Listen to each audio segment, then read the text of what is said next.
एक बार प्रेम से बोलिए शेरा वाली मैया की जय, सच्चे दरबार की जय हो।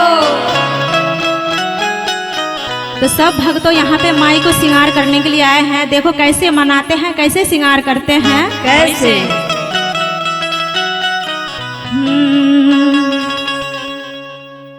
आ गइल डोलिया, आ गइल डोलिया कहार माई के, आ गइल डोलिया कहार माई के, करू करू रे मालिनिया श्रृंगार माई के, करू करू रे मालिनिया श्रृंगार माई के, करू करू रे मालिनिया श्रृंगार माई के, करू करू रे मालिनिया। टिकावा पहना दा माई के बिंदिया लगा दा, टिकावा पहना माई के बिंदिया लगा दा, टिकावा पहना दा माई के हारावा बैठा दा, हरवा पहना दा माई के हरवा पहना दा, बिंदिया लगाए ले, बिंदिया लगाई ले लीलार माई के,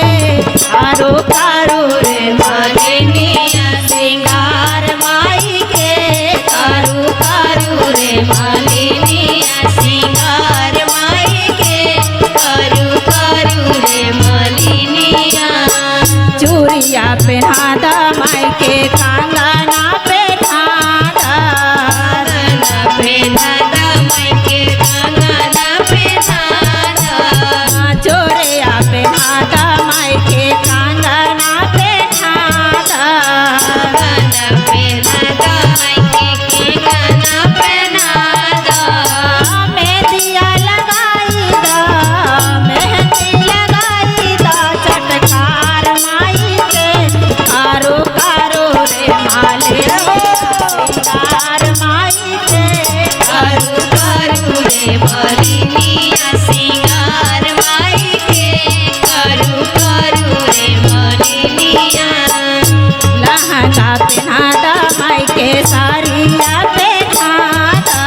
साड़ी रे पहना दा माई के साड़िया पहना दा, लहंगा पहना दा माई के साड़िया पहना दा, साड़िया पहना दा माई के साड़िया पहना दा, चुनरी ओढ़ाई दा,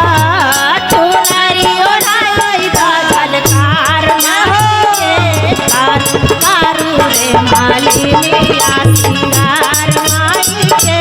करू करू रे मालिनिया श्रृंगार माई के, करू करू रे मालिनिया श्रृंगार माई के, करू करू रे